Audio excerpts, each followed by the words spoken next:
ভাবুন তো, মার্কিন নৌবাহিনীর অবরোধ করা নিষেধাজ্ঞা, তারপরেও একটি চীনা জাহাজ সেই হরমুজ প্রণালী পার হয়ে গেল। তাহলে কি আমেরিকার নিয়ন্ত্রণ দুর্বল হয়ে যাচ্ছে? দেশ বিদেশের যেখান থেকে দেখছেন সবাইকে শুভেচ্ছা। আপনি দেখছেন নিউজ ডিকোড। আজ আমরা বিশ্লেষণ করব কিভাবে মার্কিন নিষেধাজ্ঞা অমান্য করে হরমুজ প্রণালী পার হলো চীনা ট্যাঙ্কার, এবং এর পেছনে বড় শক্তিটির খেলাই বা কি।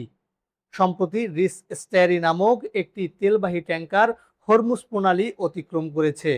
এই জাহাজটি চীনের মালিকানাধীন এবং এতে চীনা ক্রু ছিল। সবচেয়ে গুরুত্বপূর্ণ বিষয় হলো এই জাহাজটি যুক্তরাষ্ট্রের নিষেধাজ্ঞার আওতায় ছিল।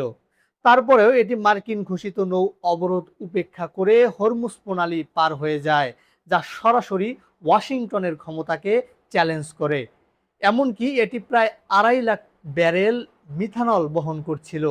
এখন প্রশ্ন হচ্ছে, এই হরমুজ প্রণালী কেন এত গুরুত্বপূর্ণ?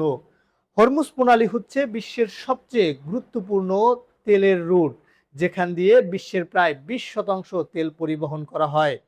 এই জায়গায় যদি কোনো দেশ অবরোধ দেয়, তাহলে পুরো বিশ্বের জ্বালানি বাজার কেঁপে ওঠে। চীন কেন এমন ঝুঁকি নিল? চীন বিশ্বের সবচেয়ে বড় তেল আমদানিকারক দেশ। ইরানের সাথে তাদের গোপন তেল বাণিজ্য রয়েছে। মার্কিন নিষেধাজ্ঞাকে তারা সব সময় চ্যালেঞ্জ করে আসছে। সহজভাবে বললে, চীন নিজেদের স্বার্থে আমেরিকার নিয়ম মানতে নারাজ। আমেরিকার অবস্থান কি? যুক্তরাষ্ট্র ইরানের উপর চাপ বাড়াতে হরমুজে নৌ অবরোধ দিয়েছে, কিন্তু এই জাহাজ পার হয়ে যাওয়ায় বোঝা যাচ্ছে এই অবরোধ পুরোপুরি কার্যকর নয়। এখানে আগামী দিনে 3টি জিনিস ঘটতে পারে। আমেরিকা আরো কড়া অবরোধ দেবে, চীন আরো বেশি চ্যালেঞ্জ করবে, তেলের দাম বাড়তে পারে। আপনার কি মনে হয়, চীন কি সত্যি আমেরিকাকে চ্যালেঞ্জ করছে, নাকি শুধু অর্থনৈতিক খেলা?